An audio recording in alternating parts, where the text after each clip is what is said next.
काव्य सौंदर्य के तत्वों के अंतर्गत आपको 3 टॉपिक पढ़ने होते हैं। एक तो आपका रस का है, दूसरा अलंकार का है और तीसरा छंद का है। इन तीनों को आज हम पढ़ेंगे। पहले रस को पढ़ेंगे, जानेंगे कि रस की परिभाषाएं कैसे लिखते हैं, रस क्या है, उसका अर्थ क्या है, स्थायी भाव क्या होता है, विभाव, अनुभाव और संचारी भाव का प्रयोग कहां होता है, सारी चीज। तो आओ एक एक यात्रा पर शुरू करते हैं। पहले रस, फिर अलंकार, फिर छंद। सबसे पहली बात है कि जब हम किसी चीज को पढ़ें तो हम ये जाने कि आखिर वो क्या है। तो आज आप अपने ऋषि सर के साथ समझोगे काव्य सौंदर्य के तत्वों के अंतर्गत कि रस क्या है। सामान्य तौर पर हम कहते हैं कि रस आनंद है, लेकिन कैसा आनंद है, उसके लिए आपको इसकी परिभाषा पर जाना होगा कि किसी काव्य को पढ़ने, सुनने अथवा अभिनय को देखने पर पाठक, श्रोता या दर्शक को जो आनंद प्राप्त होता है उसे रस कहते हैं। ठीक, आनंद प्राप्त हुआ, यह रस है। ठीक है, रस को काव्य की आत्मा भी कहा जाता है। मुख्य रूप से रस ही है जो आपके काव्य को रुचिकर बनाता है। अब दुखी होने वाला काव्य है तो दुखी होगे, खुश होने वाला है तो खुश होगे, प्रेम करने वाला है तो प्रेम करोगे, हंसने वाला है तो हंसोगे। लेकिन ये सारी जो भावनाएं हैं ये रुचियां ही तो है। पीड़ा भी एक रुचि है, बड़े हो जाओगे तो समझ जाओगे, पीड़ाएं भी स्वीकारनी पड़ती हैं। चलिए अब हम जानते हैं रस के अंग।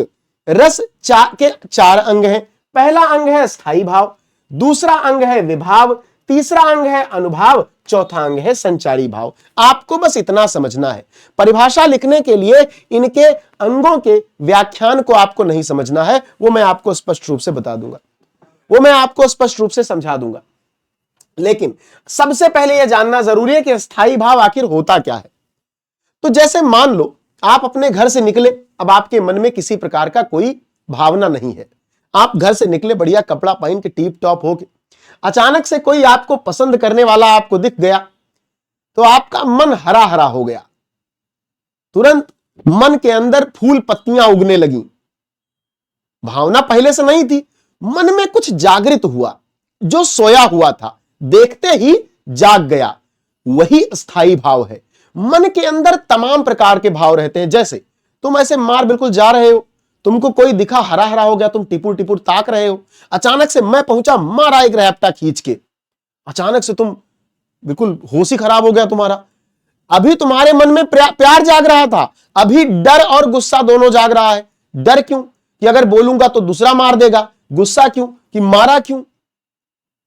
भाई मामला सेट हो रहा था, उधर थप्पड़ पड़ गया तो गड़बड़ा तो गया ही।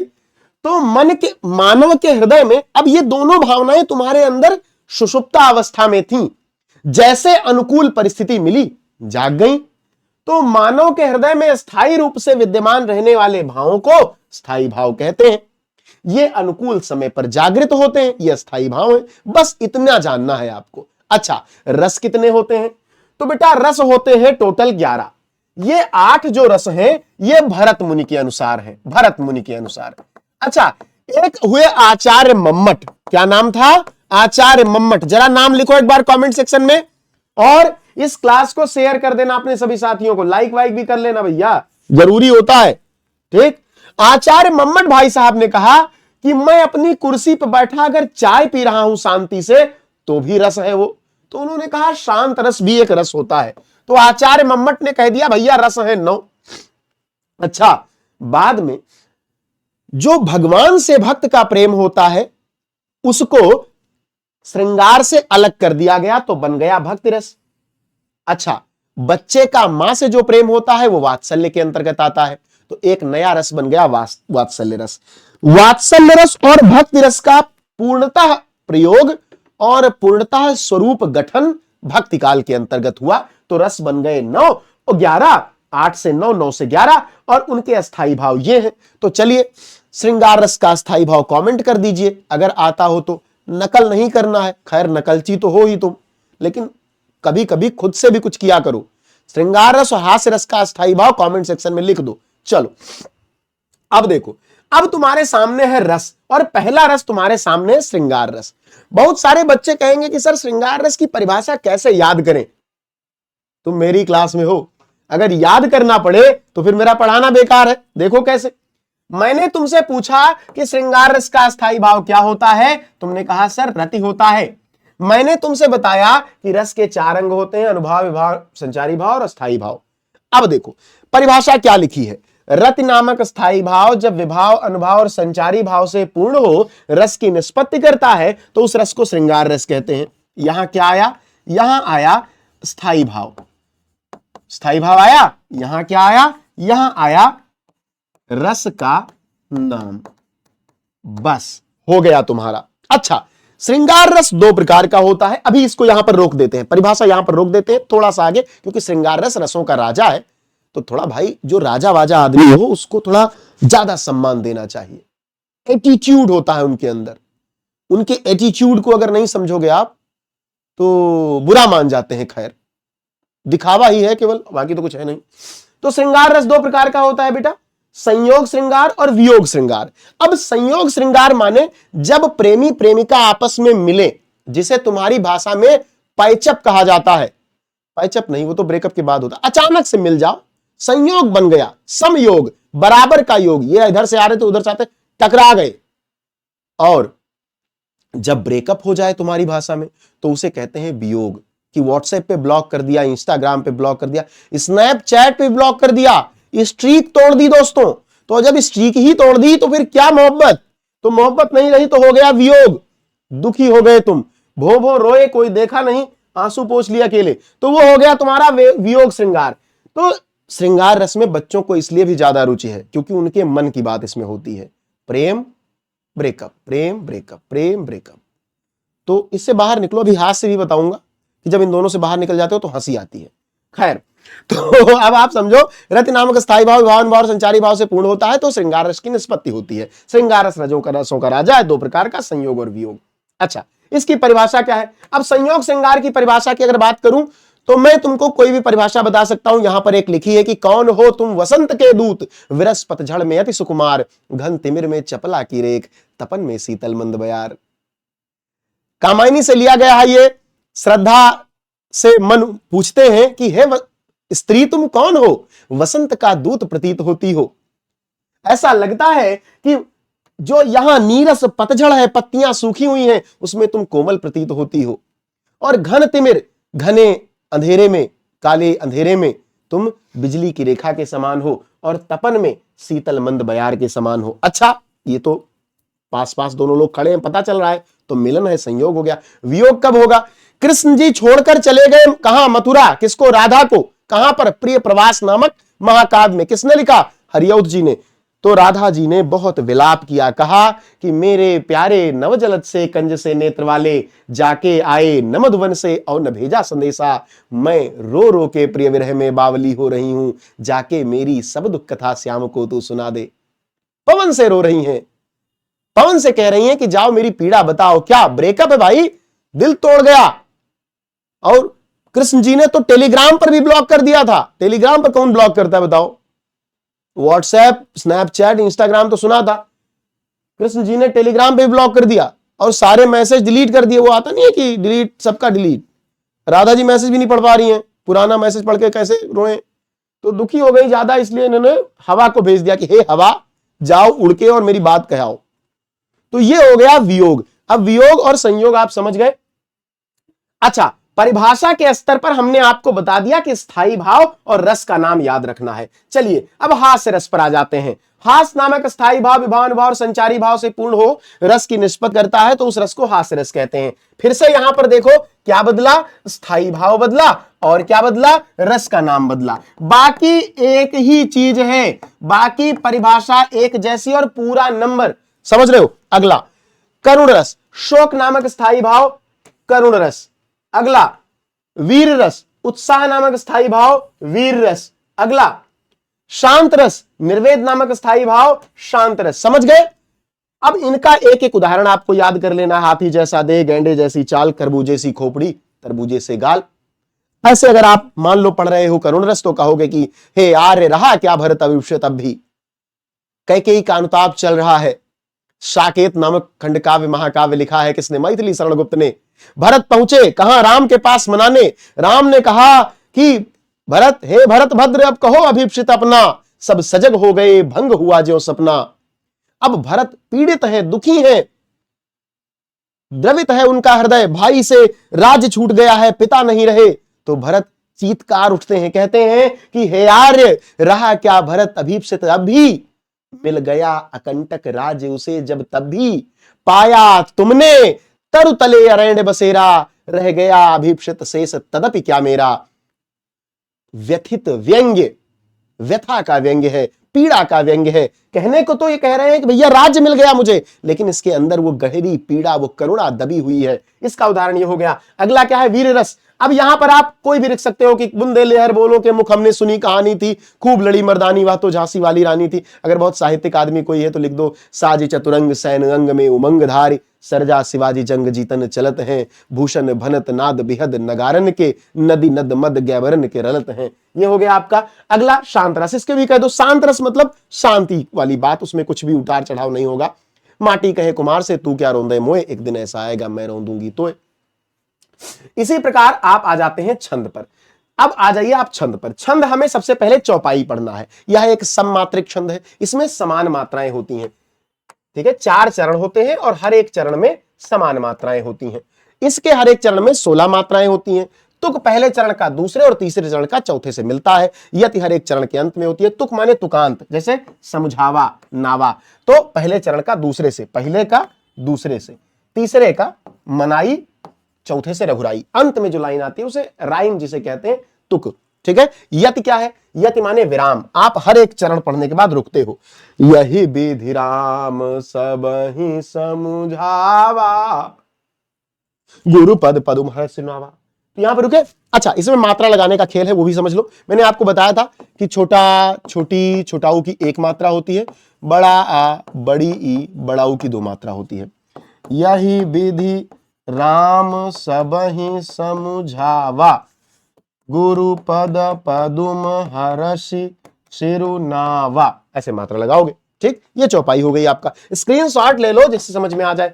प्रत्येक चरण में 16 मात्राएं होती हैं, ये भी आपको यहां पर बता दिया गया। तो परफेक्ट परिभाषा, परफेक्ट उदाहरण, परफेक्ट मात्रा, समझ गए। अगला क्या है, दोहा छंद, अर्ध सम्मात्रिक छंद है। इसमें भी 4 चरण होते हैं, लेकिन इसका क्या है कि ये 2 चरणों की मात्रा बराबर और इन 2 चरणों की मात्रा बराबर। अच्छा, कितनी कितनी, तो ये कह रहे हैं कि इनके सम चरणों, अर्थात दूसरे और चौथे में, ये पहला चरण, ये दूसरा, ये तीसरा, ये पहला, ये दूसरा, ये तीसरा, ये चौथा, तो दूसरे और चौथे में कितना, सम चरण में दूसरा और चौथा में 11-11 मात्राएं, और पहले और तीसरे में 13-13 मात्राएं होती हैं। मात्रा गणना मैंने तुम्हें बता दी है। तुक दूसरे चरण के चौथे चरण से, यति हर एक चरण के अंत में होती है। कारज धीरे होत है, कारज धीरे होत है, गिन लो, 2 2 4 2 6 2 8 2 10 11 12 13, 13 पहले में हो गई। ऐसे आपको इसको गिन लेना है। तो ये आपकी परिभाषा परफेक्ट परिभाषा है। इसका आप एक बार स्क्रीनशॉट ले लो। एग्जाम में ऐसे ही लिखना है, एग्जाम में ऐसे ही लिखना है, ऐसे परिभाषा, ऐसे उदाहरण, और मात्रा भी लगानी है।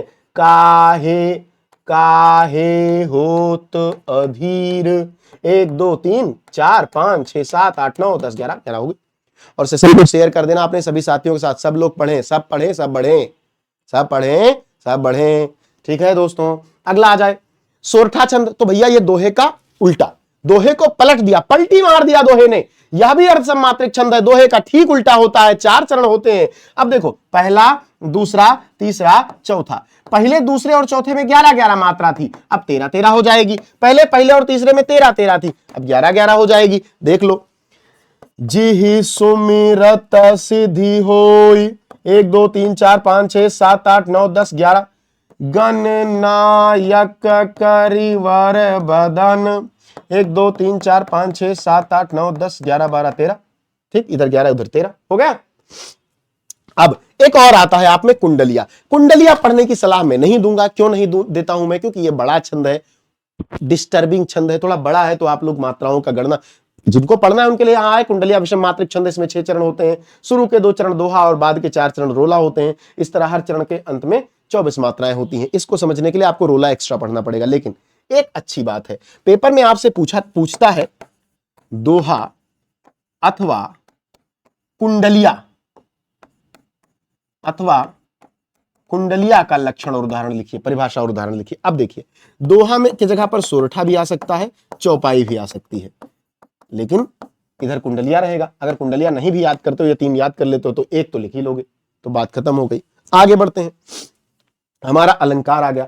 अलंकार क्या होता है? जैसे मान लो लड़कियों को मेकअप करते देखा है शादी वादी में, अब तो लड़के भी करते हैं, लड़का लड़कियों से ज्यादा लिपस्टिक लगा रहा है आजकल बेटा, देखो तुम इंस्टाग्राम पे एक तो फिल्टर आ गया है भैया बहुत तरीके का, झाला वाला लगा ले रहे हैं, पता नहीं क्या क्या। तो अलंकार किसे कहते हैं? तो जिस प्रकार आभूषण मनुष्यों की शोभा बढ़ाते हैं, उसी प्रकार साहित्य में शब्दों और अर्थों के माध्यम से चमत्कार लाने वाले तत्वों और शब्दार्थों को अलंकार कहते हैं। वाक्य है अलंकरोति इति अलंकारः, जो अलंकृत करता है, जो सजाता है, वही अलंकार है। ठीक है, ये एक उक्ति है। कहां से ये उक्ति आई है? ये भरत मुनि के नाट्यशास्त्र से आई है। अच्छा, आपके परीक्षा में दो प्रकार के अलंकार हैं, शब्दालंकार, शब्दों के माध्यम से चमत्कार उत्पन्न करने वाले, जैसे अनुप्रास, यमक और श्लेष। दूसरे हैं अर्थालंकार, अर्थ के माध्यम से चमत्कार उत्पन्न करने वाले, उपमा, रूपक, उत्प्रेक्षा, भ्रांतिमान, संदेह। अच्छा, इसमें भी कैच है, पेपर में आपसे पूछा जाएगा, चाहे एक शब्दालंकार का आ जाएगा अथवा एक अर्थालंकार का आ जाएगा,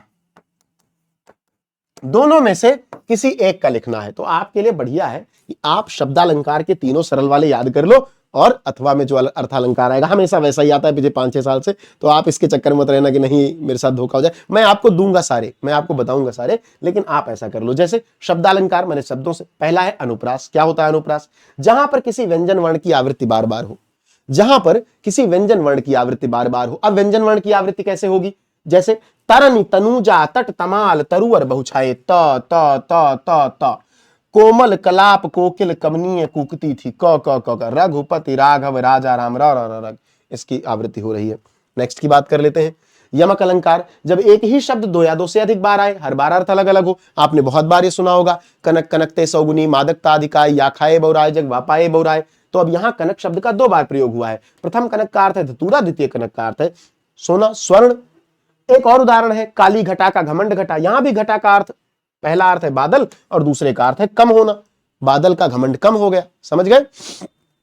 चलिए अब हम आ जाते हैं श्लेष अलंकार पर। जहां पर कोई शब्द एक ही बार आए और उसके अर्थ अलग अलग हो, वहां श्लेष अलंकार होता है। जैसे रही मन पानी राखिए, बिन पानी सब सून, पानी गए न उबरे, मोती मानुष चून। अब यहां मोती के लिए पानी का अर्थ चमक है, मनुष्य के लिए आत्मसम्मान है, और चूने के लिए मुलायम होना है।